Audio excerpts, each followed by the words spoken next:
Yes, Kirby, you mentioned the older guys like you and Nazir and Warren carrying the weight, setting the standard for younger guys, that kind of stuff. Just how have you embraced that this fall as y'all get ready for the season and obviously kind of making up for the loss of Jalen too?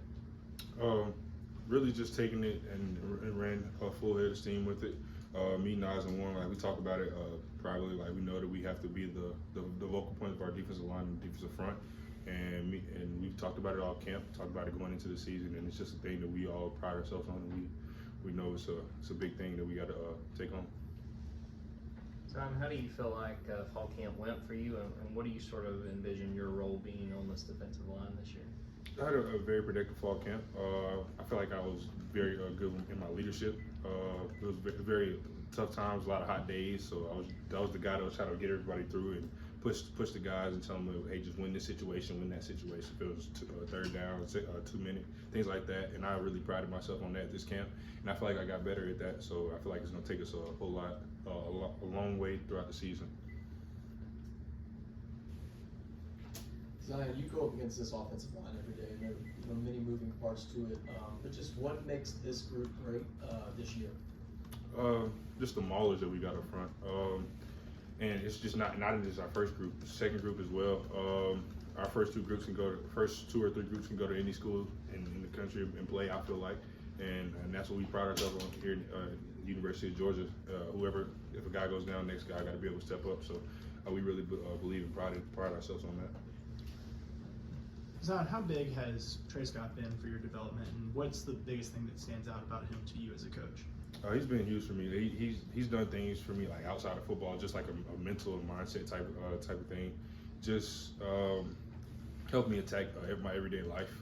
Just giving me knowledge, giving me tools, just to be able to navigate my way through tough situations, whether it's school, life, football. He's been a great pillar in my life these past 4 to 5 years. What's been the biggest thing that's kept you patient for your opportunity here? Just not wanting to be that guy who's 10, 15 years down the road said I could have been this.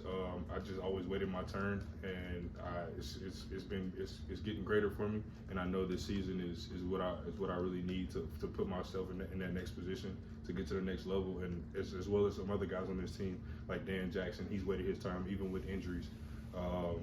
Guys like Nyland Green, he's waited his time since he's been here. So the University of Georgia does that. If you're not ready, we're going to develop you, and when your time comes, you got to step up and make plays.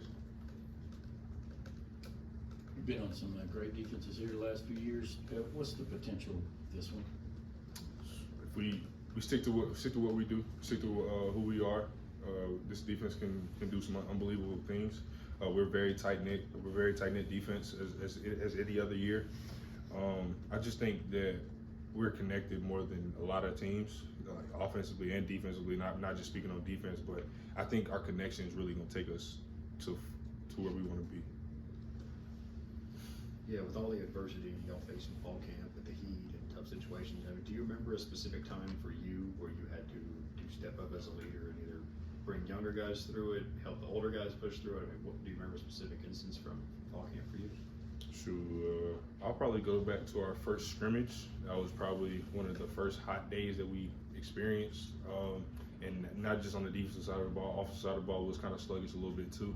Like we got after each other in some situations, like defense won probably three third down, and the offense probably won 2 minutes, some things like that.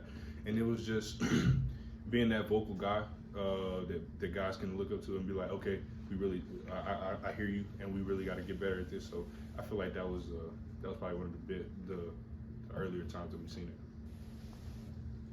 Zion, a couple days into game week, just what has practice been like? What's the energy been around the team, knowing y'all are a few days away from going out and hitting somebody else?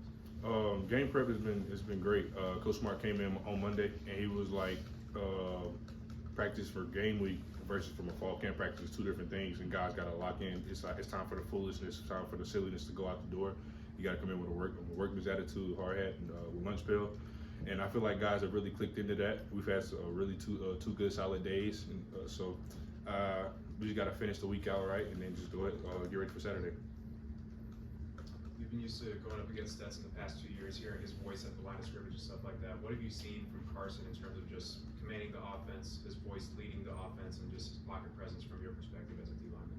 So honestly, I've heard Carson command even when he wasn't the starter because, like I said, we get guys ready for any situation. Like Stetson could have went down, Carson had to be that guy to be ready to play. So I've heard him command our offense for the past year and a half, and he's stepping into it just like he's always been there. So, and I'm just ready to see him go out and do it on Saturdays.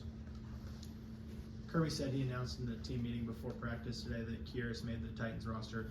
Yeah. What was the reaction like in there, and what do you think that says about Shoot. him? Man, the guys that've been here that have seen his time, we all clapped. Well, everybody in the room clapped just because they knew who Kyrus was. But the guys who have really been here and seen his progression over the time, like it's brought chills to my body, man. I'm grateful to hear that. Just the injuries and the touches that he didn't get here, I feel like he's gonna get it in the league, and like he just got to take it by the horns and run with him. How reassuring are stories like Kyrus's or, like Trayvon Walker's even, who sat 2 years and then first round draft pick after 1 year. How reassuring are those types of stories to players like you who've waited your turn? It's great, man. Honestly, and like to Trayvon, I was actually when he got drafted that night. I was there, so it was like a real okay. This could really happen. So and I told myself that, and I knew it was gonna take some time, and I feel like this year I just have to go make 100% of the plays that come to me and 100% of the plays that I'm supposed to make. And I feel like when that time comes, I'll have maximized everything and then just let the chips fall where they may.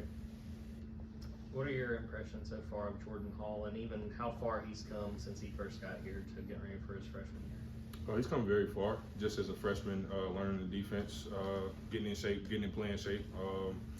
He's still got a far ways to go, as all freshmen do, but he's going to be a great player when he gets his defense all together.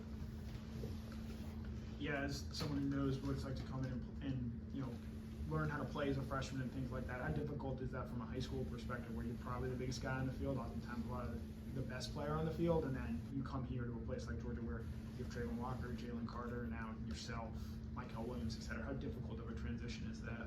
It's very difficult because you go and you play against all the talent around your region, around your area, and then you might go play in an all-star game and you going against similar guys. When you get to college, like ones to the threes, everybody can go out and play. So it's just, it might be a guy who hasn't played in the game, but he'll get the best of you here and there. So and it brings the best out of you because you might not look at that guy as the guy who he might not be the best, but he's gonna give you everything he got. So, and it just goes back to the way we prepare. Just everybody has to be ready to play. Everybody got to be ready to go. Any other questions? Okay, thank you. Thanks, Thanks, Zion. Zion.